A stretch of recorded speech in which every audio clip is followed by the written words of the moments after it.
নাফারুম মিনাল জিন্নি ফাকালু ইন্না সামি'না কুরআনান আজাবা। জিনরা যখন কোরআন শ্রবণ করেছিল, বিশ্বনবীর মাথার উপরে দাঁড়িয়ে দাঁড়িয়ে জিনরা কোরআন শুনছিল।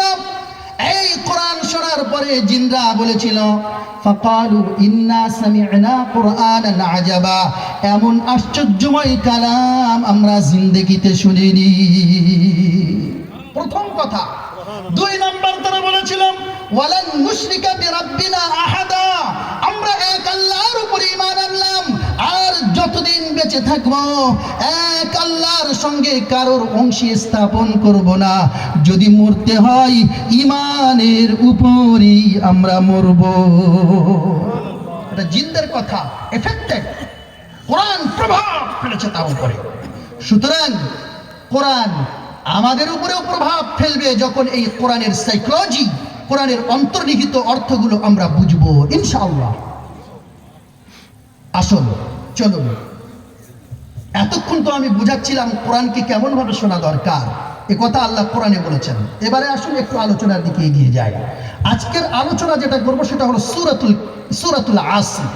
তাফসীরের সিস্টেম হলো, তাফসীরের পদ্ধতি হলো, যে আয়াত, যে সূরা তাফসীর করা হবে সেটা বোঝা হবে, আগে সেটাকে তেলাওয়াত করে নেওয়া।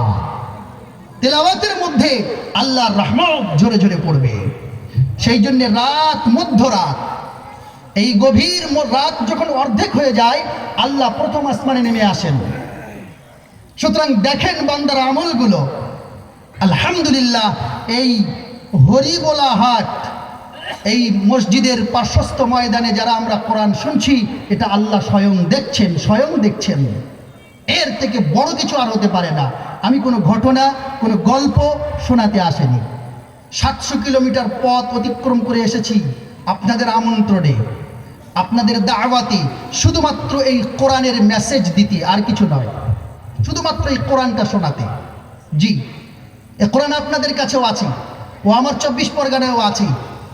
তবু কোরআনের কিছু অন্তর্নিহিত অর্থ আপনাদেরকে শোনাবো। আসুন সূরাতুল আসরের তাফসীর আমরা একটু শুনবো খুব সংক্ষিপ্তভাবে।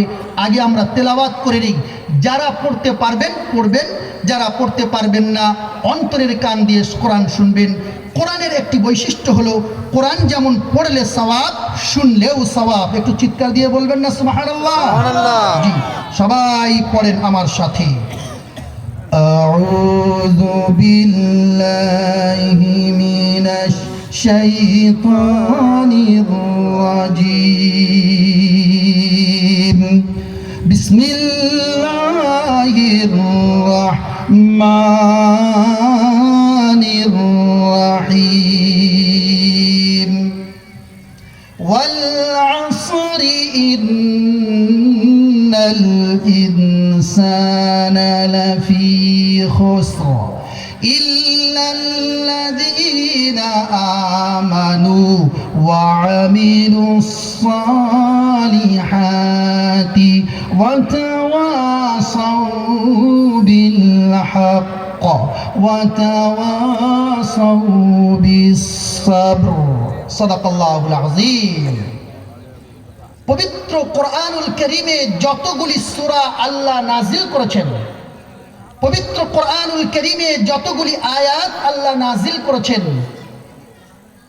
এ ব্যাপারে অনেক ব্যাখ্যা আছে। সংক্ষিপ্ত করে আমি বোঝানোর চেষ্টা করব। দুটি আদব বজায় রেখে শোনেন, দেখবেন কোরআন আমাদের জন্য কত আসান, কত সহজ কোরআনের কথা বোঝার জন্য। এটা যদি কঠিন হতো আল্লাহ নাজিল করতেন না। এটা এত সহজ বোঝার দিক দিয়ে। আল্লাহ বলেছেন, ওয়ালাকাদ ইয়াসসারনাল কুরআন লিযিকর ফাহাল মিন মুদ্দাকির। আছো নাকি তোমাদের মধ্যে কেউ এমন ব্যক্তি যারা কোরআন থেকে উপদেশ গ্রহণ করবে? যদি কোরআন থেকে উপদেশ গ্রহণ করতে চাও সহজেই পারবে। ওয়ালাকাদ ইয়াসসারনাল কুরআন, কোরআন তোমাদের জন্য সহজ পাঠ। আসুন আমরা একটু বোঝার চেষ্টা করব। কোরআনে কারীমের মধ্যে যতগুলো সূরা আছে, ওই সূরাগুলোর মধ্যে একটি ক্ষুদ্র, একটি ছোট সূরা, একটি কনিষ্ঠ সূরা, যে সূরার নাম হলো, বলেন কি? সূরাতুল আসর। সূরাতুল আসর। আমাকে একটু সহযোগিতা করেন, আপনারা কথা বলেন, তাহলে তো আমি বলতে পারবো। জি, কি সূরা বলেন? সূরাতুল আসর। এই সূরাটা দেখতে ছোট হলেও এর ব্যাখ্যা এত বেশি যে যদি কেউ মনে করে এই সূরাটাকে সামনে রেখে বিরাট বিরাট গ্রন্থ আমি রচনা করব, অনায়াসে বিরাট বিরাট গ্রন্থ রচনা করতে পারবে। বলেন সুবহানাল্লাহ। কি আছে এর মধ্যে? হ্যাঁ কি আইসলে এইটুকু সূরার মধ্যে আছে কি যে যেটাকে সামনে রেখে নাকি বিরাট বিরাট গ্রন্থ রচনা করা যায়? আছে কি এর মধ্যে? ইমাম শাফি রাহমাতুল্লাহ আলাইহি বলেছেন, লাউ মা আনজালাল্লাহু মিনাল খালক ইল্লা হাযিহি সূরা লাকাফাহু। আল্লাহ যদি গোটা 30 পারা কোরআন নাজিল না করতেন আর শুধুমাত্র বললি শুধুমাত্র এই সূরাতুল আসরটা নাজিল করে দিতেন আর বলে দিতেন, ওগো আমার বান্দা সকল, তোমাদের জন্য আর কিছুই নাজিল করা হবে না, ইমাম শাফি বলছেন এই সূরাটাই তোমাদের জন্য হিদায়াতের জন্য যথেষ্ট হয়ে যেত। বলেন সুবহানাল্লাহ। কি সূরা আছে কি এর মধ্যে? সাহাবাদের জীবনের আমল ছিল, সাহাবাদের জীবনের আমল ছিল। যখন একজন সাহাবা আর একজন সাহাবার সঙ্গে দেখা করতেন, মুলাকাত করতেন, তখন এই সূরা একজন আরেকজনকে পড়ে শোনাতেন। একজন সাহাবা আরেকজন সাহাবাকে পড়ে শোনাতেন, ও আরেকজন আরেকজনকে শোনাতেন। আর আমরা একজন আরেকজনের সঙ্গে দেখা করলে কি করি বলেন তো? গীবত, পরনিন্দা, পরচর্চা, ওর সর্বনাশ হবে কি করি, চক্রান্ত ইত্যাদি। এই হলো আমাদের জীবনের আমল।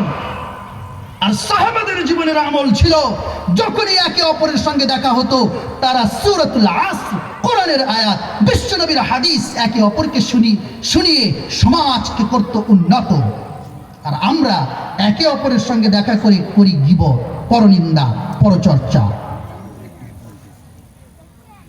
এই সূরার মধ্যে আল্লাহ পাক রব্বুল আলামিন মূল বিষয়টা আলোচনা করার আগে শপথ নিয়েছেন। মূল বিষয়, মূল কথা আলোচনা করার আগে আল্লাহ কি নিয়েছেন বলেন তো? শপথ, কসম। এ তো একটা মহা সমস্যার কথা হলো। কি? আপনি প্রশ্ন করবেন, হুজুর আল্লাহ কথা বললেন আবার শপথ নিলেন, আল্লাহর কি শপথ নেবার প্রয়োজন আছে নাকি? আল্লাহ শপথ দিলেন কেন? এই কথাটা কি আমরা কোনোদিন ভেবেছি যে কোরআনে আল্লাহ পাক রব্বুল আলামিন তিনি শপথ নিলেন কেন, কসম করলেন কেন? আল্লাহর তো শপথ নেওয়ার, কসম করার কোনো প্রয়োজন নেই। আছে? আল্লাহর কোনো কথা বলার জন্য শপথ নেওয়ার, কসম করার প্রয়োজন আছে? চিৎকার দিয়ে বলতে হবে আছে? নেই। তারপরেও দিলেন কেন? কসম কারা নেয়? মনে করেন আব্দুল জব্বার একটা কথা বলছে, আব্দুল গফফার বিশ্বাস করছে না, তাই আব্দুল জব্বার শপথ নিয়ে বলে তার কথাটাকে নিশ্চিত করার জন্যে ও শপথ গ্রহণ করে। তাই তো নাকি? শপথ তো এই জন্যই নেয় যে আমার কথাটা তুমি বিশ্বাস করো। তো আল্লাহর কথা বিশ্বাস হবে না, এটা কেমন করে হতে পারে? আল্লাহ শপথ নিলে কেন? ভাইয়েরা আমার, কোরআনে কারীমটা একটু বোঝার চেষ্টা করেন। আল্লাহ পাক রব্বুল আলামিনের শপথ নেওয়ার কোনো প্রয়োজন নেই। তথাপিও আল্লাহ পাক রব্বুল আলামিন শপথ নিলেন কেন? ওগো পৃথিবীর মানুষ, ওগো আমার মুমিন ভাইয়েরা, ইমানদার ভাইয়েরা, মুসলমান ভাইয়েরা, মায়েরা, বোনেরা, জীবনে কোনোদিন একবার কি চিন্তা করেছি আল্লাহ পাক রব্বুল আলামিন এই কোরআনে কারীমের মধ্যে তিনি শপথ নিলেন কেন?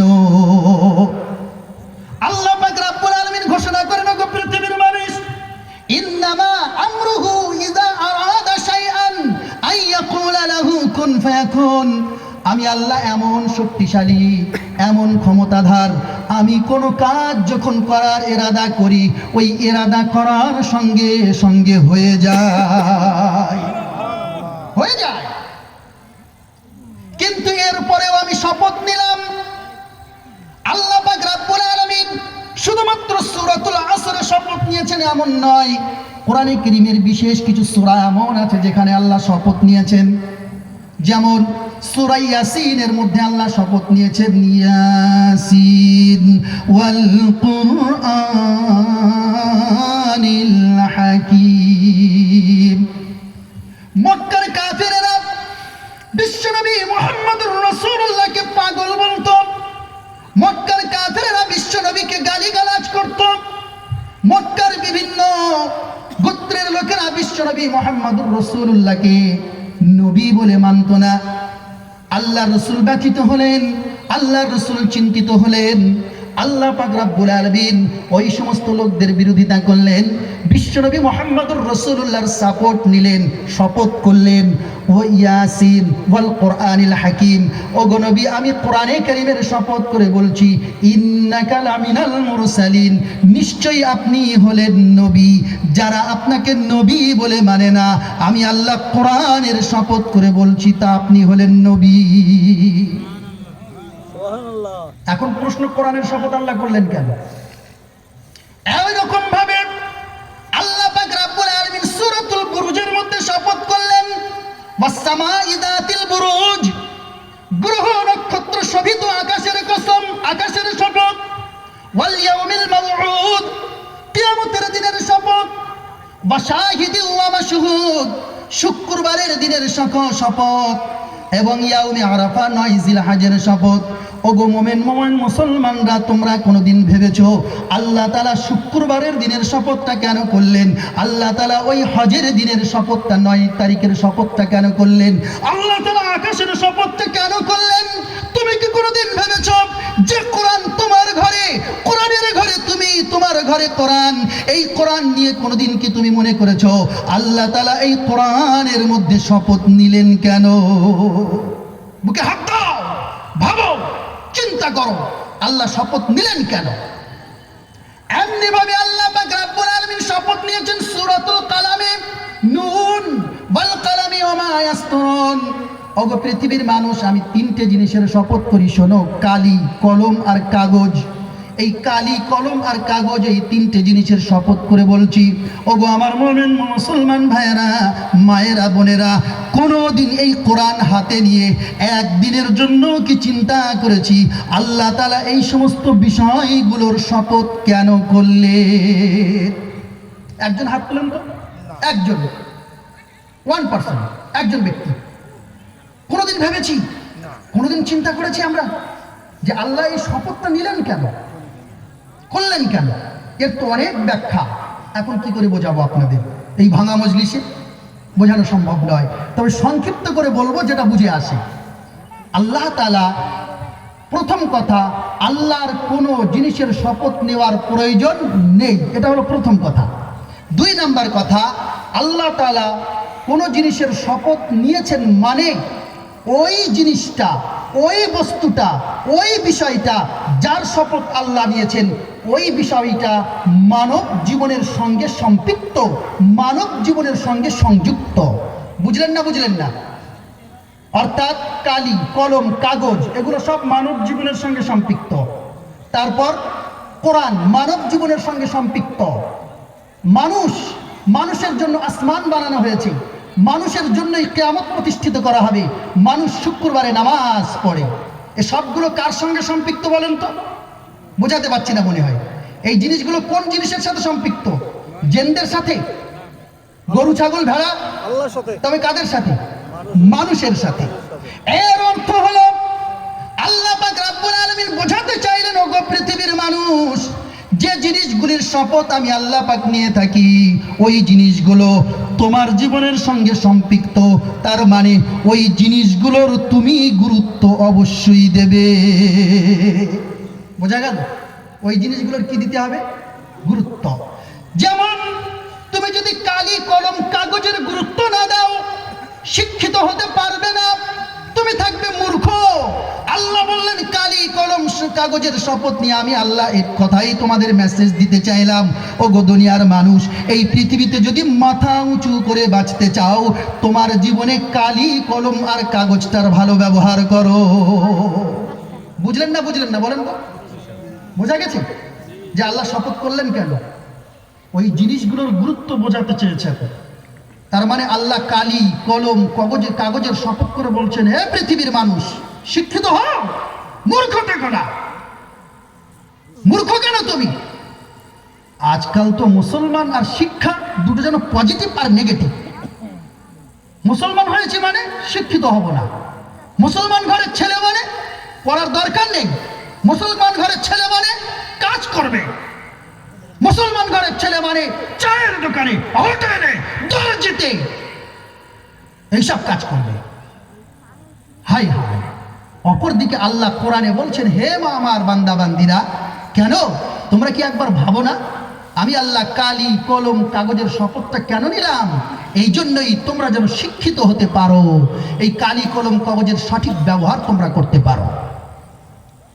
সুতরাং আল্লাহ পাক রব্বুল আলামিন সূরাতুল আসরে মূল আলোচনা করার আগে শপথ করলেন, ওয়াল আসর, ওগো পৃথিবীর মানুষ শোনো, আমি আল্লাহ ওয়াল আসর, সময়, যুগের, কালের, ইতিহাসের শপথ করে বলছি। আচ্ছা বলেন তো ভাই, এবারে যারা কোরআন বুঝছেন কিনা আমি দেখব, আল্লাহ তাআলা এই সূরাতুল আসরে কোন জিনিসের শপথ নিয়েছেন বলেন তো, বলেন কোন জিনিসের? সময়।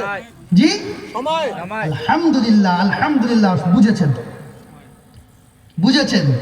এই সূরাতুল আসরে আল্লাহ তাআলা টাইম, সময়, কালের, যুগের, ইতিহাসের শপথ নিয়েছেন।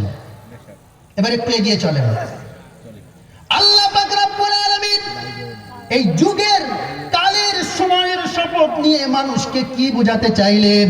আল্লাহ পাক রব্বুল আলামিন বোঝাতে চাইলেন, ওগো পৃথিবীর মানুষ, আমি আল্লাহ তোমার জীবনে যতগুলো সম্পদ দিয়েছি, ওই সম্পদগুলোর মধ্যে তোমার জীবনে সময় হলো মহামূল্যবান।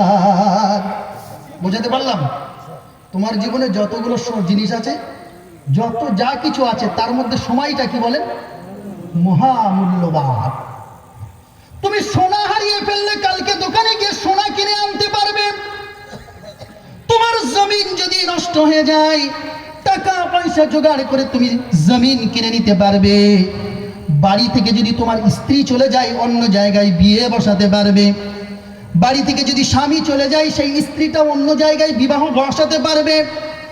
তোমার সম্পত্তি যদি নষ্ট হয়ে যায়, দ্বিতীয়বার সেগুলো জোগাড় করার একটা না একটা রাস্তা তোমার বেরোবে। কিন্তু ওগো মানুষ শোনো, ওগো মানুষ শোনো, তোমার জীবনের এক মুহূর্ত যদি চলে যায়, কোটি কোটি টাকা দিয়েও ওই সময় তুমি ফিরিয়ে আনতে পারবে না। এই কথাটা আল্লাহ বোঝাতে চেয়েছেন।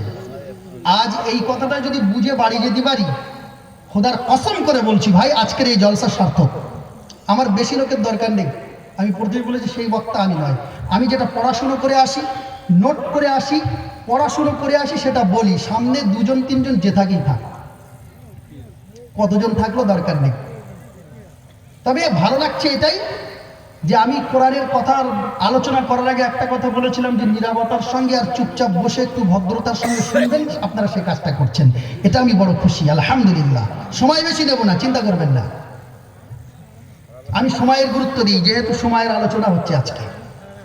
আল্লাহ পাক রব্বুল আলামিন ঘোষণা করলেন, ওগো পৃথিবীর মানুষ, আমি আল্লাহ পাক রব্বুল আলামিন তোমার জীবনের সময়টা এত মূল্যবান করেছি, এত মূল্যবান করেছি। শোনো, আল্লাহ পাক রব্বুল আলামিন ঘোষণা করলেন, হাত্তা ইযা জাআ আহাদাহুমুল মাউত ক্বালা রাব্বিরজিউন লাআল্লি আ'মালু সালিহান ফীমা তারাকতু। আল্লাহ বললেন, ওগো আমার বান্দা বান্দিরা, তোমার সময়টা কত মূল্যবান, তোমার সময়টা কত গুরুত্বপূর্ণ, তখন তুমি বুঝতে পারবে। হাত্তা ইযা জাআ আহাদাহুমুল মাউত, তোমার সামনে যখন মালাকুল মাউত আজরাইল এসে হাজির হয়ে যাবে, পায়ের দিক থেকে জানটা বার করতে করতে যখন হুলকুম কাল্লা ইযা বালাগাতিল হুলকুম, তোমার কণ্ঠনালী পর্যন্ত পৌঁছে যাবে, ওয়া আনতুম হিনা ইযিন তানজুরুন, ওই সময় তুমি চতুর্দিকে ফ্যালফ্যাল করে তাকাবে, আমাকে একটু সাহায্য করো, আমাকে একটু সাহায্য করো। আর ওই সময় তুমি রব্বুল আলামিনের দরবারে ফরিয়াদ করে বলবে, আল্লাহ আল্লাহ গো তুমি আমাকে একটাবার সুযোগ দাও জীবনের যে সময়গুলো আমি আল্লাহ নষ্ট করে এসেছি ওই সময়গুলো আমি আর নষ্ট করব না। আল্লাহ বললেন বান্দা এখন তোমার আর কোনো সুযোগ দেওয়া হবে না। কেন? সময়ের শপথ আল্লাহ করেছেন, কালের যুগের শপথ আল্লাহ করে সময়ের গুরুত্ব আল্লাহ বুঝিয়ে দিয়েছেন। এরপরেও আমরা সতর্ক হই না। আছেন কোন মহাপুরুষ আপনার আমার জীবনের 1 মিনিট যেটা অতিবাহিত হয়েছে পৃথিবীর যাবতীয় সম্পদ দিয়ে ওই 1 মিনিট সময়কে ফিরিয়ে আনবেন? আছেন কোন মহাপুরুষ? কেউ নেই। তাহলে কিসের জন্য আমরা এত রংবাজি, এত বাহাদুরি কিসের জন্য দেখায়? ভাইয়েরা আমার, বড় দুঃখ হয় যখন মসজিদে মুয়াজ্জিনের আযান আসে, হাইয়া আলাস সালাহ হাইয়া আলাল ফালাহ, এসো নামাজের দিকে। ওই সময় আমার আপনার ঘরের সন্তান সন্ততিরা কখনো মোবাইল নিয়ে পাবজি আর ফ্রি ফায়ার খেলায় ব্যস্ত। ওগো আমার তরুণ যুবকেরা, আল্লাহর কোরআনের কথাটা একবার শোনো। তুমি তোমার জীবনের ওই যে সময় যেটা পাবজি আর ফ্রি ফায়ার আর ফেসবুক আর হোয়াটসঅ্যাপে নষ্ট করেছো, আল্লাহর কসম করে বলছি ওই সময়ের হিসাব তুমি আল্লাহর দরবারে কোনোদিন দিতে পারবে না। এবার তরুণ যুবকেরা নষ্ট হয়ে যেও না, ধ্বংস হয়ে যেও না। তোমাদের হাতে যেটা তুলে দেওয়া হয়েছে এটা তোমার জন্য একটা মারাত্মক, একটা বিষাক্ত। এটা তুমি নষ্ট করো না, সময়টাকে নষ্ট করো না, সময় নষ্ট করো না। সময় যদি তুমি নষ্ট করে ফেলো, সময় যদি তুমি হারিয়ে ফেলো, আর কিছুই পাবে না, আর কিছুই পাবে না।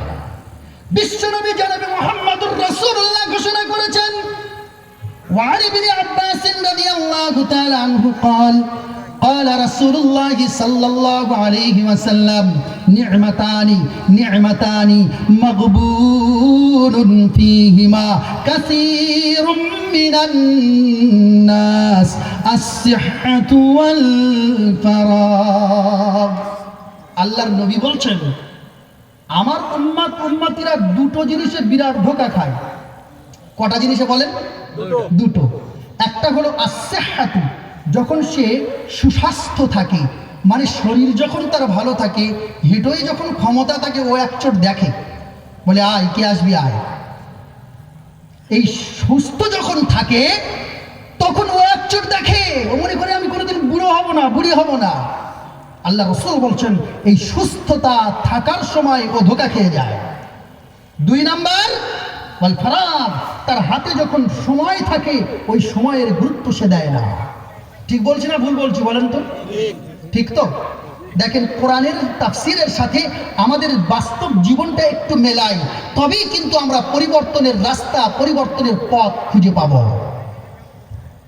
সম্মানিত ভাইয়েরা, আমরা মনে করি এই দুনিয়ার জীবনে যতগুলো গুনাহ করছি, যতগুলো অন্যায় করছি, যতগুলো পাপের কাজ করছি, এই সময়ের মধ্যে আমি দুনিয়া থেকে বিদায় নেব, মাটির সঙ্গে মিশে যাব, হাড় হাড্ডি সব মাটির সঙ্গে মিশে যাবে। আমার যে সময়গুলো নষ্ট করেছি ওই সময়গুলোর হিসাব আল্লাহর দরবারে দেওয়া লাগবে না। এমনটা মনে হতে পারে, অনেকে মনে করতে পারে আমি তো মাটির সঙ্গে মিশে যাব, আমার তো সব মানে হাড় হাড্ডি মাংস যা আছে সব তো মাটির সঙ্গে মিশে যাবে, আল্লাহ খুঁজে পাবে না। আমার সময় নষ্ট করেছি তো কি হয়েছে, আল্লাহ খুঁজে পাবে না। আল্লাহ পাক রব্বুল আলামিন সতর্ক করলেন, ওগো পৃথিবীর মানুষ, দুনিয়ায় তুমি যা কিছু করেছো, আর যদি তুমি এটা মনে করো মাটির সঙ্গে মিশে যাব, আল্লাহ আমাকে খুঁজে পাবে না, এমন ধোঁকায় তুমি যেন কোনোদিন পড়ো না। আল্লাহ পাক রব্বুল আলামিন এই ধোঁকা থেকে বাঁচার জন্য একটা সূরা নাজিল করেছেন, যে সূরার মধ্যে আল্লাহ প্রথমেই বললেন লা উকসিমু বিয়াউমিল কিয়ামা ওয়া লা উকসিমু বিন-নাফসিল লাওয়ামা আয়াহসাবুল ইনসানু আল্লান নাজমা'a 'ইযামা বালা على أن মুসাউইয়া বানানা। একটু চিৎকার দিয়ে বলেন আল্লাহু আকবার। আল্লাহ পাক রব্বুল আলামিন ঘোষণা করলেন, ওগো পৃথিবীর মানুষ, তুমি যদি এমনটা মনে করো মরে যাব, মাটির সঙ্গে মিশে যাব, আমার জীবনের সময়গুলোর হিসাব আল্লাহর দরবারে দেওয়া লাগবে না, এমনটা যদি মনে করো, আল্লাহ বলছেন, ওগো আমার বান্দা বান্দিরা শোনো, লা উকসিমু বিয়াউমিল কিয়ামা, কিয়ামতের দিনের শপথ, ওয়ালা উকসিমু বিন্নাফসিল লাওয়ামা, নাফসে লাওয়ামার শপথ, আয়াহসাবুল ইনসানু আল্লান নাজমা'a ইযামা, মানুষটা এমন মনে করে নাকি সে হাড় হাড্ডি হয়ে মাটির সঙ্গে মিশে যাবে, আল্লাহ তাকে খুঁজে পাবে না। বালা, খবরদার এমনটা মনে করো না।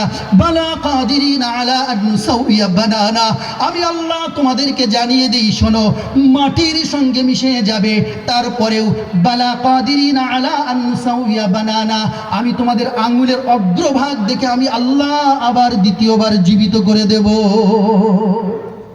এর নাম ফিঙ্গারপ্রিন্ট। আপনি বলবেন ফিঙ্গারপ্রিন্ট কোথায় পেয়েছে? আমি বলবো কোরআনে আছে। বালা কাদিরিনা আলা আন নুসাউইয়া বানানা, মাটির সঙ্গে মিশে যাবে, তোমার এই হাতের আঙ্গুলের অগ্রভাগটা থেকে যাবে। আল্লাহ বললেন, ওই হাতের আঙ্গুলের অগ্রভাগ দেখে তুমি আব্দুল জব্বার, তুমি আব্দুল গফফার, তোমাকে আবার দাঁড় করিয়ে দেব। কি মনে করো? কোরআন পড়ো। গল্প শুনে করে লাভ নেই, গজল শুনে করে হেদায়েত নেই। হেদায়েত যদি থাকতে হয় কোরআনের মধ্যে, সুন্নাতের মধ্যে। তুমি গজল শুনবে, শুধু গলা শুনবে, বক্তব্যের বক্তার আর ঘটনা শুনবে, কোরআন শুনবে না, জীবনে হেদায়েত পাওয়া যাবে না। কোরআনকে আঁকড়ে ধরো, সুন্নাতকে আঁকড়ে ধরো, হাদিসকে আঁকড়ে ধরো, তবেই হেদায়েত আসবে। সম্মানিত উপস্থিতি, ফিঙ্গারপ্রিন্ট এর নাম, কারণ বর্তমান পাসপোর্ট বলেন, আধার কার্ড বলেন, সব ফিঙ্গারপ্রিন্ট নেয় না। কেন নেয়? এটা এমন একটা পরিচিতির জায়গা, আরেকজনের সাথে আরেকজনের মিলবে না, কোনোদিন মিলবে না। বালা কাদিরিনা আলা আন নুসাউইয়া বানানা, আঙ্গুলের অগ্রভাগ এটা কিন্তু জীবিত থাকবে। করো, ফেসবুকে সময় দিচ্ছ, দাও। পরকীয়া প্রেম রাতের পর রাত করো, হিসাব দিতে হবে, হিসাব দিতে হবে। এই কোরআন একমাত্র আমাদের অন্তরে ভয় তৈরি করতে পারে। কে পারে বলেন? একটু জোরে বলবেন না? এই কোরআন। কেন? নবীজির জীবনে যতগুলো মুআজিজা এসেছে, সমস্ত মুআজিজাগুলোর মধ্যে এই কোরআন এমন একটি মুআজিজা যা কিয়ামত পর্যন্ত টিকে থাকবে। বলেন সুবহানাল্লাহ। এমন একটি মুআজিজা। সম্মানিত ভাইয়েরা, এজন্যই আল্লাহ পাক রব্বুল আলামিন সূরাতুল আসরি ওয়াল আসরি, সময়ের কসম করলেন, শপথ করলেন, আর মানব জাতিকে বুঝিয়ে দিতে চাইলেন, ওগো আমার বান্দা বান্দিরা, জীবনের সময়টাকে নষ্ট করো না, এই সময়টাকে বাজে কাজে লাগিয়ে নষ্ট করো না, কারণ তোমার সময়ের প্রত্যেকটা কাজের হিসাব আমি আল্লাহ গ্রহণ করব। প্রত্যেকটা কাজের হিসাব আমি গ্রহণ করব। এই পর্যায়ে একটা ছোট্ট ঘটনা মনে পড়ে গেছে। ইমাম রাজি রাহমাতুল্লাহ আলাইহি তিনি একটা ওয়াকিয়া বর্ণনা করছেন, বলছেন, এক সময় তিনি এক বুজুর্গ এক সময় একটা বাজারে গেল। বাজারে গিয়ে দেখেন এক ব্যক্তি চিৎকার দিয়ে বলছে, ওই ব্যক্তির উপরে তোমরা দয়া করো যার পুঁজি গলে যায়, ওই ব্যক্তির উপরে তোমরা দয়া করো যার পুঁজি গলে যায়। ওই বুজুর্গ ব্যক্তিটা বলছে, বাজারের ওই কোনায় দাঁড়িয়ে বেটাকে এত চিৎকার করে, বেটাটা কে? ইমাম রাজি বলছেন, ওই বুজুর্গ ব্যক্তিটা গেল আস্তে আস্তে গুটি গুটি পায়ে হেঁটে গিয়ে দেখলো, আরে এ তো একজন ব্যবসায়ী। কি ব্যবসায়ী? আসলে এ হলো বরফ ব্যবসায়ী। তার মানে মানুষদেরকে বোঝাতে চাচ্ছে, তোমরা আমার এই বরফটা তাড়াতাড়ি কেনো, কারণ আমি আমার পুঁজি ইনভেস্ট করেছি, আমার পুঁজিগুলো জোগাড় করে এই বরফ তৈরি করেছি। তোমরা যদি বরফটা তাড়াতাড়ি না কেনো, আমার বরফ যদি গলে যায়, আমার পুঁজি সব শেষ। ঠিক এখান থেকেই ওই বুজুর্গ বলছেন, মানুষের জীবনটাই এই রকম। মানুষ যদি তার জীবনের সময়গুলো জন্ম থেকে নিয়ে মৃত্যুর আগ পর্যন্ত কাজে না লাগাতে পারে, সব গলে যাবে, শেষ হয়ে যাবে। হাত্তা জুরতুমুল মাকাবির, কবরের সঙ্গে মোলাকাত হয়ে যাবে, আর কিছুই করার থাকবে না। থাকবে? এজন্যই আল্লাহ পাক রব্বুল আলামিন বললেন, ওগো আমার বান্দা বান্দিরা, তোমার সামনে চারটে বিপদ অপেক্ষা করে। ওই চারটে বিপদের আগে অন্তত তুমি তোমার সময়টাকে কাজে লাগাও। আল্লাহ পাক রব্বুল আলামিন ঘোষণা করলেন, ওগো আমার বান্দা বান্দিরা, প্রথম বিপদ তোমার সামনে মওত অপেক্ষা করে, 2 নাম্বার বিপদ তোমার সামনে কবর, 3 নাম্বার বিপদ কিয়ামতের দিনটা তোমার জন্য অপেক্ষা করছে, 4র্থ নাম্বার বিপদ যেটা হলো মহা বিপদ, সেটা হলো আল্লাহর জাহান্নাম। আল্লাহর জাহান্নাম, মওত, কবর, কিয়ামত, আল্লাহর জাহান্নাম, দুজখ, এই অপেক্ষা করছে তোমার জন্য। তুমি যদি সময়টা কাজে না লাগাও সব শেষ হয়ে যাবে। ভাই এই একটা বিষয় নিয়ে আলোচনা করলে তো অনেক সময় লেগে যাবে। আমি বেশিক্ষণ আলোচনা করব না, আমি ঘড়ির দিকে বারবার তাকাচ্ছি, কিন্তু যতক্ষণ ধৈর্য থাকবে ততক্ষণ বলবো ইনশাআল্লাহ। জি জি আমার ভাইয়েরা, আমি যে কথা আপনাদেরকে বোঝাচ্ছি, তাহলে এখন আপনারা বলেন তো, সূরাতুল আসরের মধ্যে আল্লাহ তাআলা কোন জিনিসের শপথ নিয়েছেন? সময়ের। একটু চিৎকার দিয়ে বলেন, কোন জিনিসের? সময়। এই সময়টা মানুষের জীবনে ইম্পর্টেন্ট, গুরুত্বপূর্ণ তো নাকি? গুরুত্বপূর্ণ। এখানে এই মধ্যরাত্রে আমরা আল্লাহর কাছে দোয়া চাই, আল্লাহ আমাদের সময়টা যেন সঠিক কাজে লাগে। চিৎকার দিয়ে বলেন আল্লাহুম্মা আমিন। সমস্ত মন্দ কাজ থেকে যেন আমরা পরহেজ, আমরা যেন বিরত থাকতে পারি। বলেন আল্লাহুম্মা আমিন। মধ্যরাতে আল্লাহর কাছে দোয়া করলে আল্লাহ দোয়া কবুল করেন। কোরআনে আছে দোয়া কোন সময় করলে আল্লাহ দোয়া কবুল করেন, এটাও আল্লাহ কোরআনে বলে দিয়েছে। আমরা কোরআন পড়বো না তো কি করে জানবো ভাই? ওটা পরে বলছি। এই শপথ নিয়ে আল্লাহ এবারে কি বলেছেন? আল্লাহ বলছেন, ইন্নাল ইনসানা লাফি খুসর, ইন্নাল ইনসানা লাফি খুসর। হে মানুষ শোনো, সময়ের শপথ নিয়ে বলছি, মানুষ মাত্রই সে ক্ষতিগ্রস্ত। তুমি মানুষ, তার মানে তুমি ক্ষতির মধ্যে, কোনো না কোনো ক্ষতির মধ্যে তুমি লাভবান নও। এখন একটা প্রশ্ন করি ভাই আপনাদেরকে, আপনারা যারা ব্যবসায়ী আছেন আমার থেকে ভালো বুঝবেন, ক্ষতি কয় প্রকারের হয় বলেন তো? বলতে পারবেন? দেখি ব্যবসায়ী যারা আছেন, আমার অনেক যুবক ভাইরাও আছে, তারাও তো ব্যবসায়ী। অনেক আনন্দ লাগছে, আমার কিছু যুবক ভাইরা আছে, কিছু কিছু এলাকায় যুবক ভাইদের দেখা যায় না, কোরআন শোনে না, যাক কোরআনটা শুনছি। বলেন তো ভাই, ক্ষতি কয় প্রকারের বলেন তো?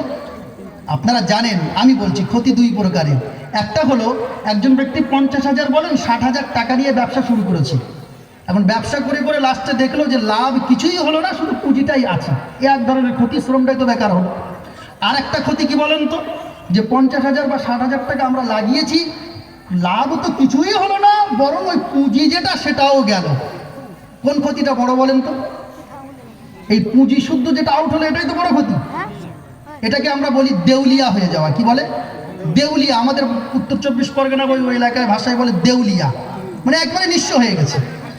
খুসরুন শব্দের অর্থ হলো হে মানব, হে মানব, তোমরা সবাই নিঃস্ব, তোমরা সবাই ক্ষতিগ্রস্ত, তোমরা সবাই দেউলিয়া, তোমরা সবাই ক্ষতির মধ্যে, লাভের মধ্যে তোমরা কেউ নাও। আমরা বললাম, এই পৃথিবীর বুকে যদি আমরা সবাই ক্ষতিগ্রস্ত, কেউ লাভের মধ্যে নয়, সবাই যদি আমরা দেউলিয়া হয়ে যাই, সবাই যদি আমরা ক্ষতির মধ্যে থাকি, আল্লাহ গো এমন কোন কাজ করলে আমরা লাভবান হতে পারবো? আল্লাহ পাক রব্বুল আলামিন এবারে ঘোষণা করলেন, ওগো পৃথিবীর মানুষ, তোমার মধ্যে যদি 4টে গুণ থাকে, 4টে গুণ, বলেন কটা? 4টে। তোমার মধ্যে যদি 4টে গুণ থাকে, ওই 4 গুণে যদি তুমি গুণান্বিত হতে পারো, আমি আল্লাহ বলছি তোমরা কেউ ক্ষতিগ্রস্ত নও। চিৎকার দিয়ে বলবেন না সুবহানাল্লাহ? আমরা বললাম, ওগো রব্বুল আলামিন, যে 4টে গুণ আমাদের মধ্যে, মানুষের মধ্যে থাকলে ওই মানুষগুলো নাকি ক্ষতিগ্রস্ত নাই, সবাই লাভবান। ওই 4টে গুণ কি? আল্লাহ বললেন, সবাই পড়েন, ইল্লাল্লাযীনা আমানু ওয়া আমিলুস সালিহাত ওয়া তাওয়াসাউ বিল হাক্কি ওয়া তাওয়াসাউ বিস সাবর। চিৎকার দিয়ে বলেন আল্লাহু আকবার। আল্লাহ পাক রব্বুল আলামিন ঘোষণা করলেন, ওগো মানুষ, যদি তোমার মধ্যে 4টে গুণ থাকে, নাম্বার 1 ইল্লাল্লাযীনা আমানু, তুমি যদি বিশ্বাসী হতে পারো, তুমি যদি ইমানদার হতে পারো, তুমি যদি বিশ্বাসী আর ইমানদার হতে পারো, 2 নাম্বার ওয়া আমিলুস সালিহাত, তোমার জীবনে যদি সৎকর্ম থাকে, 3 নাম্বার ওয়া তাওয়াসাউ বিল হাক্কি, সত্য কথার উপদেশ যদি তোমরা দিতে পারো, ওয়া তাওয়াসাউ বিস সাবরি, 4 নাম্বার বিপদে আপদে যে কোনো সময়ে যদি তুমি ধৈর্য ধারণ করতে পারো, আমি আল্লাহ বলছি তোমরা কেউ ক্ষতিগ্রস্ত নও। কটা গুণ? কটা? বুকে হাত দেন তো আর বলেন তো এই 4টে গুণ আছে আমাদের? 4টে গুণ আছে? একটাও নেই। আমি তো যদি প্রশ্ন করি ভাই, আপনারা প্রথম বলবেন নেই মানে? হুজুর আমি তো ইমানদার। আমি কি ইমানদার? এই কথাই তো বলবেন। আমি বেশি আলোচনায় যাব না, এই প্রথম আলোচনাটা একটুখানি করে দেখি তো কেমন ইমানদার আমরা। সবাই এই কথাই বলবে যে আমরা ইমানদার। হ্যাঁ, আমিও বলবো ইমানদার। ইমানের কয়েকটা ব্যাখ্যা আছে। প্রথম ব্যাখ্যা অনুযায়ী তো ঠিক আছে আমরা ইমানদার, কিন্তু ইমানের যেই 2 নাম্বার ব্যাখ্যা করব সবাই ধরা পড়বে কত বড় ইমানদার। ইমানের প্রথম ব্যাখ্যাটা কি? ইমানের প্রথম ব্যাখ্যা শোনেন, কাকে ইমানদার বলা হয়। প্রথম ব্যাখ্যা, আল্লাহ পাক রব্বুল আলামিন কোরআনে কারীমের মধ্যে ঘোষণা করলেন, ওগো পৃথিবীর মানুষ, প্রথম গুণ হলো আল্লাযীনা ইউমিনুনা বিল গায়ব। তোমার যদি বিশ্বাস থাকে গায়েবের উপরে, অর্থাৎ না দেখা জিনিসের উপরে, পঞ্চ ইন্দ্রিয় দ্বারা বোঝা যায় না এমন জিনিস, সেই জিনিসটাকে যদি তুমি বিশ্বাস করো। এখন পঞ্চ ইন্দ্রিয় দ্বারা বোঝা যায় না কোন জিনিসগুলো? এবার একটু আসেন, কোন জিনিসগুলো দেখেন তো। বিশ্বনবী বসে আছেন আর একদল সাহাবা সামনে আছে। হঠাৎ একজন ব্যক্তি এলো, সাদা পোশাক পরে, মাথার চুল অত্যন্ত কালো, আল্লাহর রসুলের সামনে এসে বসলো। রসুলের রানের উপরে এইভাবে হাত রেখে আল্লাহর রসুলের সামনাসামনি হলো। সাহাবারা বলছেন আমরা সাহস পাই না বিশ্বনবীর কাছে বসতে, আর এই ব্যক্তিটাকে যে রাসূলুল্লাহর একেবারে কাছাকাছি এলো। এরপর আল্লাহর নবীকে প্রশ্ন করলো, আখবিরনি আনিল ঈমান, ওগো মুহাম্মদ ঈমান সম্পর্কে তুমি বলো, ঈমান কাকে বলে? আল্লাহর রাসূল বললেন, আনতুমিনা বিল্লাহি ওয়া মালাইকাতিহি ওয়া কুতুবিহি ওয়া রুসুলিহি ওয়াল ইয়াউমিল আখির ওয়াল কদরি খাইরিহি ওয়া শাররিহি মিনাল্লাহি তাআলা ওয়াল বা'সি বা'দাল মাউত ওয়াল বা'সি বা'দাল মাউত। তাই তো? জি। তাহলে এই জিনিসগুলোর উপরে তুমি বিশ্বাস রাখবে। তো আমরা এই জিনিসগুলোর উপরে আলহামদুলিল্লাহ বিশ্বাস রাখি না? রাখি না? রাখি। রাখি না বলেন? রাখি তো? রাখি। তাহলে এই ব্যাখ্যা অনুযায়ী আমরা ইমানদার আলহামদুলিল্লাহ, এটা আমরা সবাই বলছি যে আমরা আল্লাহ রসুল সব জিনিসের উপরে বিশ্বাস রাখি। এবারে আসুন 2 নাম্বার, ইমানের 2 নাম্বার ব্যাখ্যা। ইমানের 2 নাম্বার ব্যাখ্যা এবারে যদি একটু শোনেন, দেখেন আমার আপনার মধ্যে ইমানের 2 নাম্বার ব্যাখ্যাটা পাওয়া যায় কিনা। আল্লাহ পাক রব্বুল আলামিন কোরআনে কারীমের মধ্যে ঘোষণা করলেন, মান খাশিয়ার রাহমানা বিল গায়ব ওয়া জাআ বিকলবিন মুনীব।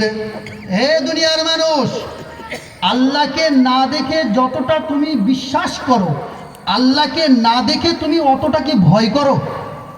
কথা বোঝাতে পারলাম না? আল্লাহকে না দেখে যতটা আমরা বিশ্বাস করি যে আল্লাহ আছেন, ঠিক আল্লাহকে না দেখে অতটা পরিমাণ তুমি ভয় করো? কেউ করি? আপনি হয়তো বলবেন হুজুর ভয় করি। আমি বলবো আল্লাহকে যদি তুমি ভয় করো, সুদ খাও কিভাবে, মদ খাও কিভাবে, তাস খেলো কিভাবে, জুয়া খেলো কিভাবে, চুরি করো কিভাবে, লটারি কাটো কিভাবে, তুমি বেপরদায় চলো কিভাবে, আল্লাহর ভয় যদি তোমার অন্তরে থাকে, আল্লাহর ভয় যদি তোমার অন্তরে থাকে, এই গুনার কাজগুলো আমার তোমার দ্বারা হয় কিভাবে? আমি তুমি লটারি কাটছি মানে, আমি তুমি চুরি করছি মানে, আমি তুমি ওই গুনার কাজ করছি, সুদ খাচ্ছি, মদ খাচ্ছি, জুয়া খেলছি, পরকীয়া প্রেম করছি, কই ভয় কই? আল্লাহর ভয় যদি থাকতো, আল্লাহর ভয় যদি থাকতো, তাহলে এইসব কাজগুলো তো হতো না। আল্লাহকে শুধু না দেখে বিশ্বাস করি এতটুকু ঈমান না, না। আল্লাহকে অতটা পরিমাণ ভয় করতে হবে, তবেই হবে পাকা ঈমান। আল্লাহ পাক রব্বুল আলামিন কোরআনে কারীমের মধ্যে ঘোষণা করেছেন, ওয়া আম্মা মান খাফা মাকামা রাব্বিহি ওয়া নাহান নাফসা আনিল হাওয়া ফাইন্নাল জান্নাতা হিয়াল মাআওয়া। ওগো পৃথিবীর মানুষ, তোমার মনের মধ্যে যদি আল্লাহর দরবারে দাঁড়িয়ে তোমার জীবনের কৃতকর্মের হিসাব দেওয়ার ভয় থাকে, আমি আল্লাহ বলছি কিয়ামতের দিন বিনা হিসাবে তোমাকে জান্নাতে পৌঁছে দেব। আছে ভয় যে আমার যা কিছু সব আল্লাহর দরবারে হিসাব দিতে হবে? কিচ্ছু নেই। আমি তো এই একটা কথা বললাম। আরেকটু এগিয়ে যাই, আমাদের ইমানটা কোন জায়গায়? আমাদের ইমানটা হলো 2 কেজি চালের। কি বললাম বলেন? 2 কেজি চালের 500 টাকা, 1000 টাকা। আল্লাহ তাআলা কোরআনে কারীমের মধ্যে 4 জন মহিলার কথা বলেছেন। কজন মহিলা বলেন? 4 জন মহিলা। তার মধ্যে একজন হলেন ফিরাউনের স্ত্রী আসিয়া, আরেকজন হলেন ইমরান, হান্নার কন্যা মারিয়াম, আর 2 জন মহিলার কথা বলেছেন, তারা হলো 2 জন নবীর স্ত্রী। একটু শোনেন, আলোচনা বেশি যাব না ইনশাআল্লাহ। আমাদের ইমানটা কত টাকার বললাম বলেন? জি, 2 কেজি চালে। আমাদেরকে যদি 2 কেজি চাল দিয়ে বলা হয় একটু ঘুরিয়ে দিস তো বোতামটা টিপে, তো ওই 2 কেজি চালের জন্য ইমান বিক্রি করে ওই বোতামটা ঘুরিয়ে মারবে, ঠিক? 500 টাকা দেবো, 1000 টাকা দেবো, রাত্রে একটু কাউন্সিলিং হয়ে গেল, 500 দেবো, 1000 দেবো, একটু ঘুরিয়ে মারবি তুই। এই তো আমাদের ইমান। ঠিক বলছি না ভুল বলছি? কষ্ট লাগছে আপনাদের? কোরআনের কথা অন্তরে গিয়ে ঘা লাগবে। আর আমি কোরআনের কথা গলা ফাটিয়ে বলি, কারণ কোরআন কোন মানব রচিত নয়। কোরআন হলো আল্লাহর পক্ষ থেকে, ওমা ইয়ানতিকু আনিল হাওয়া ইন হুয়া ইল্লা ওয়াহয়ু ইউহা। কোরআন আল্লাহর পক্ষ থেকে নাজিল হয়েছে, কোন মানব রচিত নয়। কথা বুঝছেন না? বুঝছেন না? ওমা ইয়ানতিকু আনিল হাওয়া ইন হুয়া ইল্লা ওয়াহয়ু ইউহা ইন্না নাহনু নাযালনা যিকরা ওয়া ইন্না লাহু লাহাফিজুন।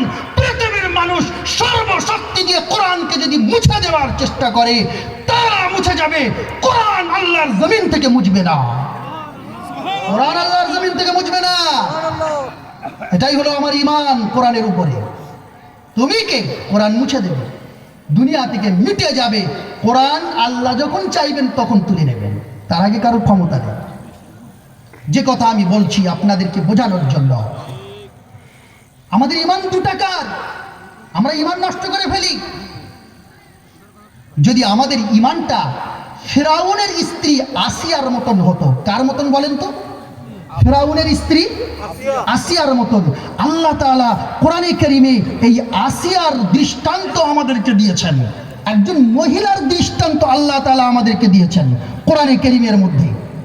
বললেন, ওগো পৃথিবীর মানুষ, তুমি 2 টাকার ঈমান তৈরি করো না, তুমি 5 টাকার ঈমান তৈরি করো না, 2 কেজি চালের ঈমান তুমি তৈরি করো না। তুমি ফিরাউনের স্ত্রী আসিয়ার মতন যদি ঈমান তৈরি করতে পারো, এই দুনিয়ায় আল্লাহ তাআলা তোমাকে সরাসরি জান্নাত দেখিয়ে দেবেন। বলেন সুবহানাল্লাহ। ফিরাউন এসে বলল, ওগো আমার স্ত্রী, আনা রাব্বুকুমুল আ'লা, আমি বড় খোদা, এটা তোমাকে মানতে হবে। ফিরাউন দাবি করলো, আনা রাব্বুকুমুল আ'লা, আমি হলাম বড় খোদা। কে দাবি করেছে? ফিরাউন। আসিয়া বলল, আমার প্রাণপ্রিয় স্বামী, আমার জীবনের সর্বস্ব শক্তি দিয়ে আমি কথা বলি, শোনেন। এই পৃথিবীর এই জমিনের মালিক যিনি, তিনি হলেন একজন, তিনি হলেন আল্লাহ। আমি আসিয়া আমার জীবন থাকতে আমি কোনোদিন এই কথা স্বীকার করতে পারবো না আপনি হলেন খোদা। এ কথা স্বীকার করতে পারবো না। ফিরাউন বলল, আসিয়া, তুমি কি এর পরিণাম জানো? তুমি কে আমাকে খোদা বলে মানো না? তুমি কি এর পরিণাম জানো? কি পরিণাম হতে পারে তোমার? ভাইরা আমার, ফিরাউন বলল, তক্তা নিয়ে এসো। বড় বড় তক্তা আনা হলো, আর ওই তক্তাগুলোর মধ্যে পেরেক মেরে দেওয়া হলো, তক্তাটা উল্টে দেওয়া হলো।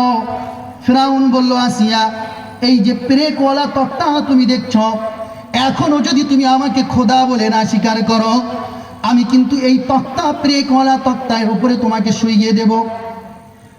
আসিয়া বলল, গো আমার প্রাণ প্রিয় স্বামী, আমার জীবনে যতক্ষণ রক্ত থাকবে, আসিয়ার শরীরে যতক্ষণ পর্যন্ত জীবন থাকবে, আসিয়া কোনোদিন ঈমানকে বিক্রি করবে না। আসিয়া ঈমান বিক্রি করবে না। এরপর আসিয়ার ওই তক্তাওয়ালা পেরেকওয়ালা তক্তার উপরে শুইয়ে দেওয়া হলো, চাবুক দিয়ে প্রহার করা হলো, বুকের উপরে বড় বড় পাথর চাপিয়ে দেওয়া হলো। আসিয়ার দম প্রায় বন্ধ হয়ে যায়। একজন ব্যক্তি এসে বলল, আসিয়া, অন্তত তুমি ফিরাউনকে একবারের জন্য খোদা বলে স্বীকার করে নাও। ওই সময় ফিরাউনের আসিয়া বলেছিল, গো ভাই, যে আমাকে তুমি পরামর্শ দাও, শুনে রাখো, আসিয়ার জবানে একবার যে আল্লাহ শব্দ উচ্চারণ হয়েছে, আসিয়ার রুহের মধ্যে, আসিয়ার শরীরের মধ্যে যে আল্লাহর ভালোবাসা একবার ঢুকে গেছে, ওই আসিয়া জীবন দিয়ে হলেও ওই ভালোবাসা রক্ষা করবে। আল্লাহ পাক রব্বুল আলামিন কুরআন কারীমের মধ্যে আসিয়ার ওই মর্মান্তিক ঘটনার কথা তুলে ধরলেন। আল্লাহ ঘোষণা করলেন, ওয়াদারাবাল্লাহু মাসালাল লিল্লাযীনা আমানু ইমরাআতা ফিরআউন ইয ক্বালাত রাব্বি ইবনি লি ইনদাকা বাইতান ফিল জান্নাহ ওয়া নাজ্জিনি মিন ফিরআউনা ওয়া আমালি ওয়া নাজ্জিনি মিনাল কওমিয যালিমিন। চিৎকার দিয়ে বলেন আল্লাহু আকবার। আল্লাহ পাক রব্বুল আলামিন বিশ্বের মানুষের জন্য দৃষ্টান্ত তুলে দিলেন। ওয়াদারাবাল্লাহু মাসালাল লিল্লাযীনা আমানু ইমরাআতা ফিরআউন।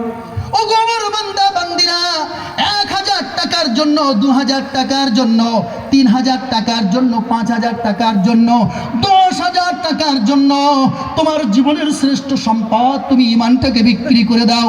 ওয়াদারাবাল্লাহু মাসালাল লিল্লাযীনা আমানু ইমরাআতা ফিরআউন।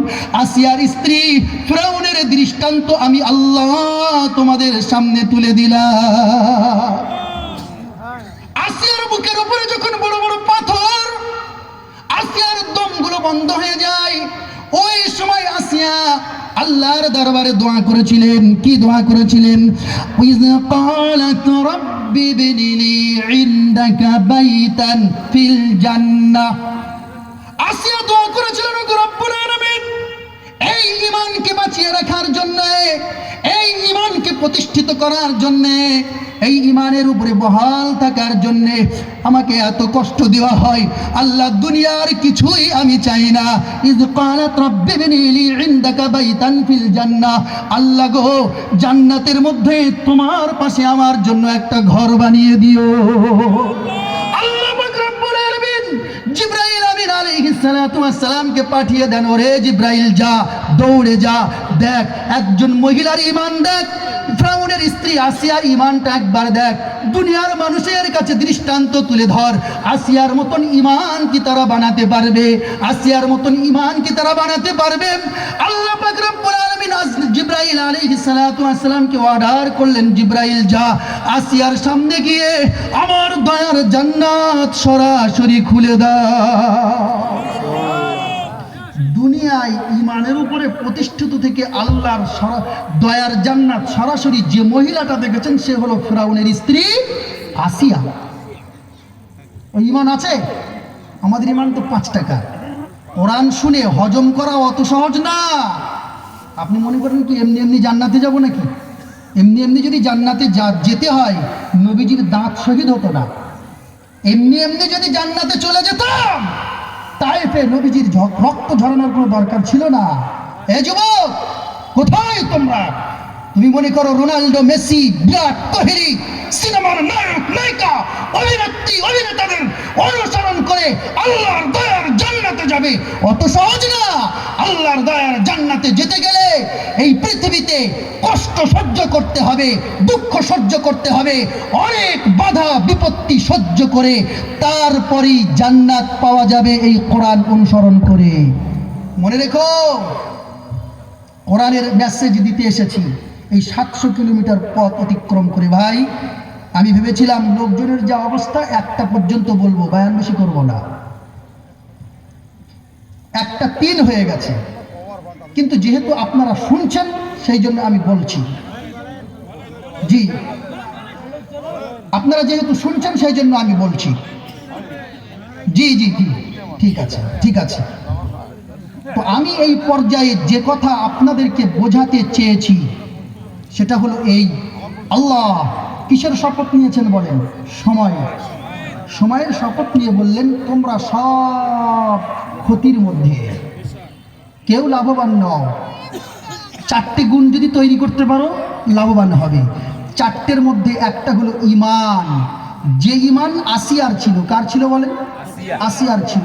ওই ঈমান তৈরি করো, ওই ঈমান তৈরি করো, ওই ঈমান। এই খামাখা ঈমান তৈরি করে কোনো লাভ হবে না। আল্লাহকে মানি এতটুকুন, এতটুকুন।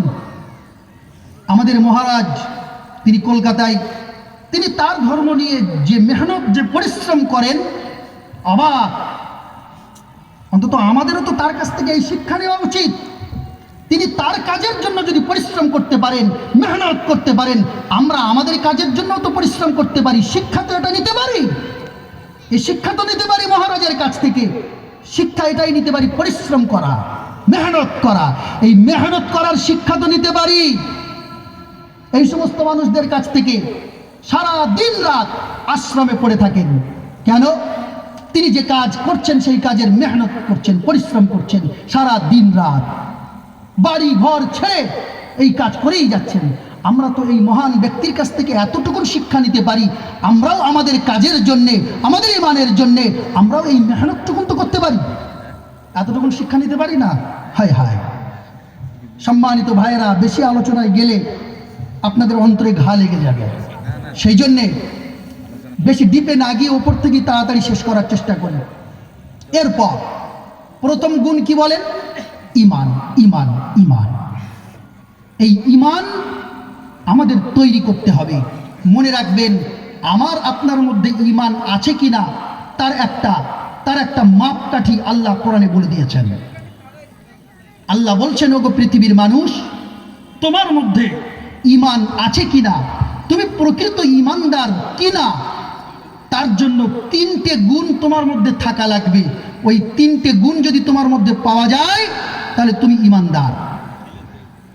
আমরা বললাম, ওগো রব্বুল আলামিন, যে 3টে গুণ থাকলে আমরা প্রকৃত ঈমানদার হতে পারবো, ওই 3টে গুণের কথা আল্লাহ আমাদেরকে একটু জানিয়ে দেন। আল্লাহ পাক রব্বুল আলামিন কোরআনে কারীমের মধ্যে ঘোষণা করলেন, ইন্নামাল মুমিনুনা আল্লাযীনা ইযা যুকিরাল্লাহু ওয়াজিলাত কুলুবুহুম ওয়া ইযা তুলিয়াত আলাইহিম আয়াতুহু যাদাতুহুম ঈমানা ওয়া আলা রাব্বিহিম ইয়াতাওয়াক্কালুন। একটু চিৎকার দিয়ে বলেন আল্লাহু আকবার। আল্লাহ পাক রব্বুল আলামিন ঘোষণা করলেন, ওগো পৃথিবীর মানুষ, তোমার মধ্যে ঈমান আছে কিনা 3টে গুণ দেখো। প্রকৃত ঈমানদার হলো তারা, ইন্নামাল মুমিনুনা আল্লাযীনা ইযা যুকিরাল্লাহু ওয়াজিলাত কুলুবুহুম, তোমার সামনে যখন আল্লাহর কথা বলা হবে, ওয়াজিলাত কুলুবুহুম, তোমার অন্তরটা আল্লাহর ভয়ে কাঁপে কিনা। যদি আল্লাহর ভয়ে তোমার অন্তর কাঁপে, মনে করো তুমি ঈমানদার। 2 নাম্বার, ওয়াইদা তুলিয়াত আলাইহিম আয়াতুহু যাদাতুহুম ঈমানা, তোমার সামনে যখন কোরআনের আলোচনা হবে তোমার মধ্যে কোনো প্রভাব পড়ে কিনা। যদি কোরআনের আলোচনা শুনে তোমার মধ্যে কোনো প্রভাব পড়ে, তোমার ঈমানটা যদি তরতর করে বাড়ে, এটাই হলো ঈমানদারের 2 নাম্বার লক্ষণ। 3 নাম্বার, ওয়া আলা রাব্বিহিম ইয়াতাওয়াক্কালুন। 3 নাম্বার হলো ওয়া আলা রাব্বিহিম ইয়াতাওয়াক্কালুন।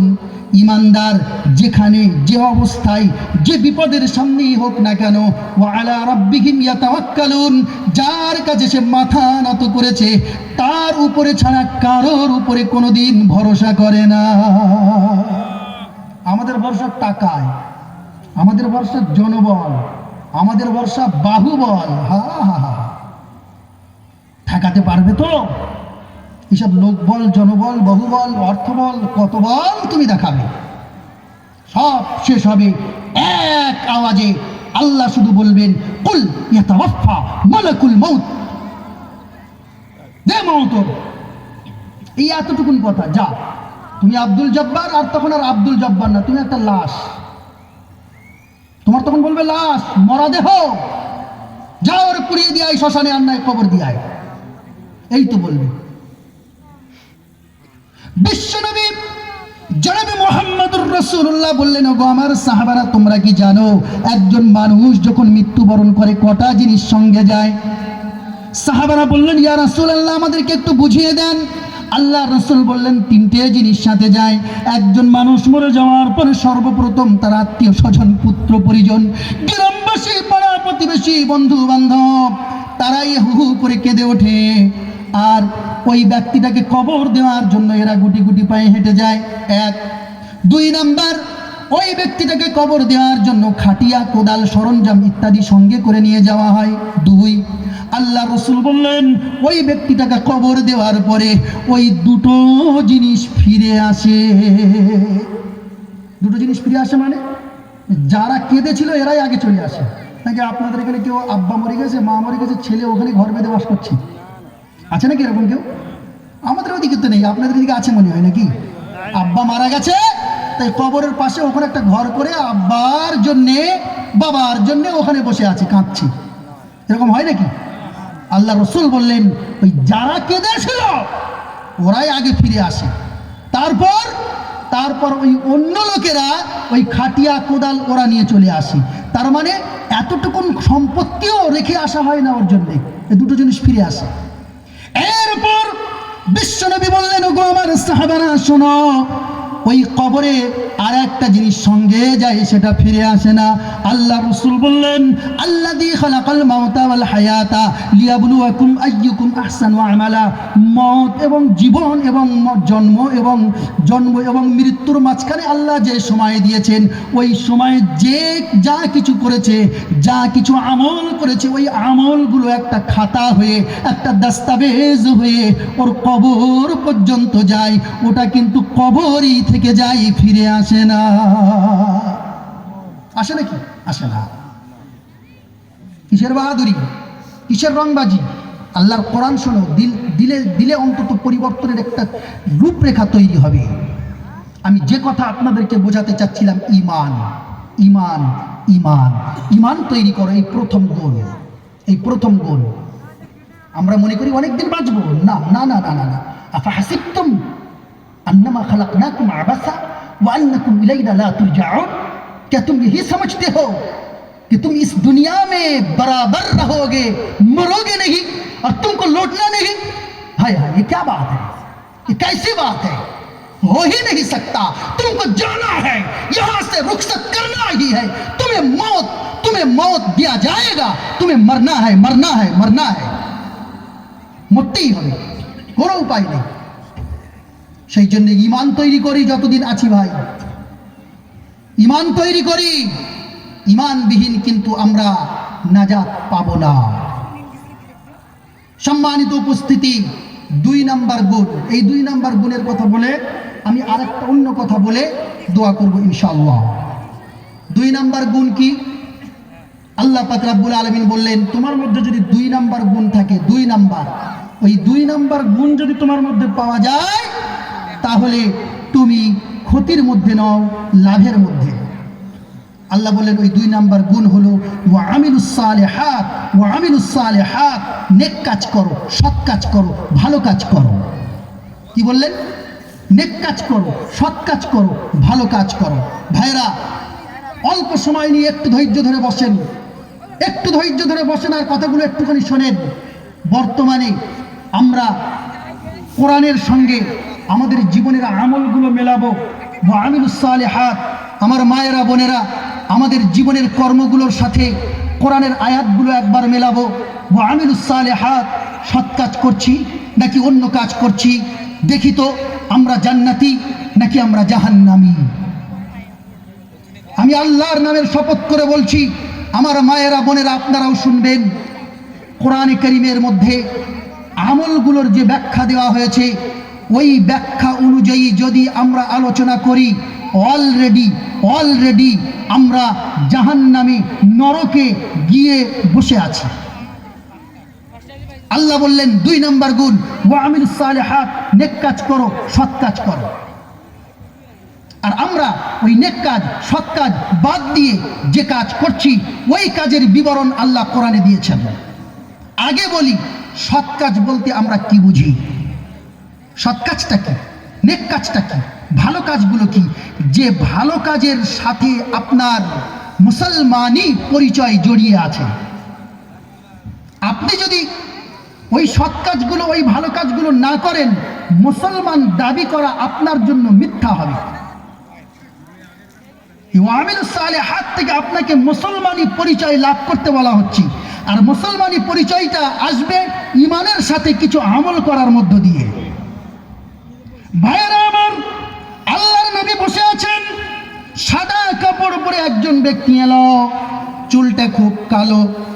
আল্লাহর রাসূলকে 2 নাম্বার প্রশ্ন করলেন, আখবিরনি আনিল ইসলাম, ওগো মুহাম্মদ ইসলামের পরিচয় দাও, মুসলমানের পরিচয় দাও, মুসলমান কারা।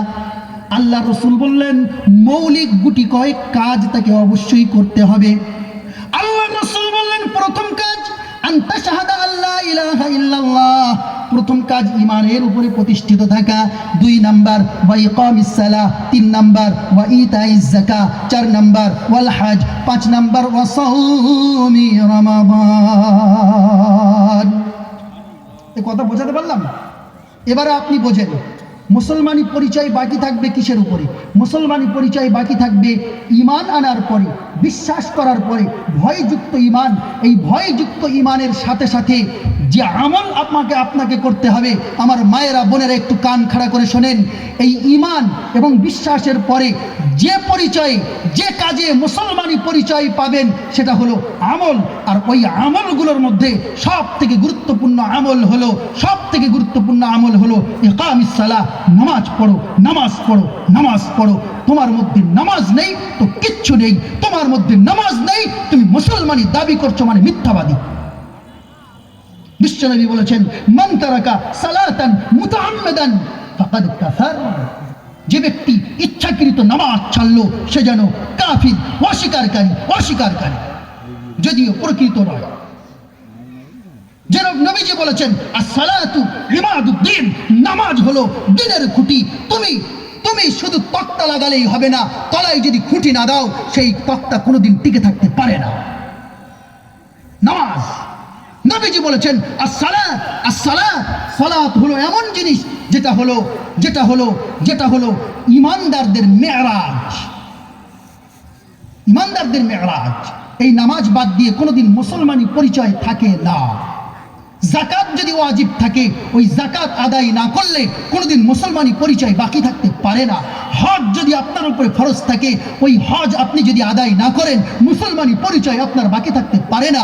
রমজানের রোজা যদি আপনার উপরে ফরজ থাকে, ওই রমজানের রোজা বিহীন মুসলমানি পরিচয় বাকি থাকতে পারে না। কমপক্ষে এই গুটি কয়েক কাজ আমাকে আপনাকে করতে হবে, তবেই ওয়া আমিলুস সালিহাত, নেক কাজ, সৎ কাজের উপরে আমরা আমল করছি, মুসলমানি পরিচয় আমাদের বাকি থাকবে। অন্যথায় শুধু নামে আমরা মুমিন, নামে মুসলমান। কথা বোঝাতে পারলাম? জি। এবারে আসুন সর্বশেষ কথা, আমরা কি আমল করছি এই সৎ কাজ বাদ দিয়ে। আচ্ছা বলেন তো ভাইয়েরা, মায়েরা, আপনারাও বলবেন, দোজক কটা? জি 7, তাই তো? ব্যাখ্যায় এসেছে দোজক অনেকগুলো আছে, তার মধ্যে উল্লেখযোগ্য হলো 7টা দোজক। প্রথম দোজকটার নাম কি বলেন তো? প্রথম দোজকটার নাম হলো জাহান্নাম। এই দোজকে কারা যাবে? এই জাহান্নাম নামক দোজকে কারা যাবে? সবগুলো বলবো না, 2-3টে বলবো। এই জাহান্নাম নামক দোজকে যাবে কারা? কি ধরনের আমল করলে, কি ধরনের কাজ করলে এই জাহান্নাম নামক দোজকে যাবে? আমরা বললাম, রব্বুল আলামিন এই দুনিয়ার জীবনে ওয়া আমিলুস সালিহাত, সৎ কাজ, নেক কাজ, ভালো কাজ বাদ দিয়ে এমন কি আমল করলে, এমন কি কাজ করলে এই জাহান্নাম নামক দোজখ আমাদের জন্য অপেক্ষা করে। আল্লাহ পাক রব্বুল আলামিন কোরআনে কারীমের মধ্যে ঘোষণা করলেন, ওগো পৃথিবীর মানুষ, কোরআনটা একবার তেলাওয়াত করো, কোরআনটা তুমি একবার পড়ো।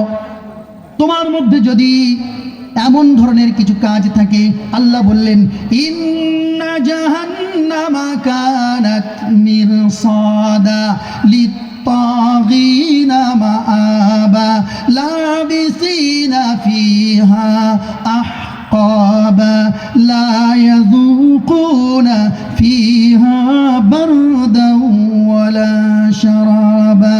চিৎকার দিয়ে বলেন আল্লাহু আকবার। একটু জোরে হবে না? চিৎকার দিয়ে বলেন আল্লাহু আকবার। আল্লাহু আকবার। জি, জাহান্নামে যাবে কারা? এই জাহান্নাম নামক দোজখে যাবে কারা? আমি বলেছি প্রথমেই, অনেক জলসা শুনেছেন, কোরআনের গুটি কয়েক কথা শুনে বাড়ি যাবেন, বেশি সময় আর নেব না। আল্লাহ পাক রব্বুল আলামিন ঘোষণা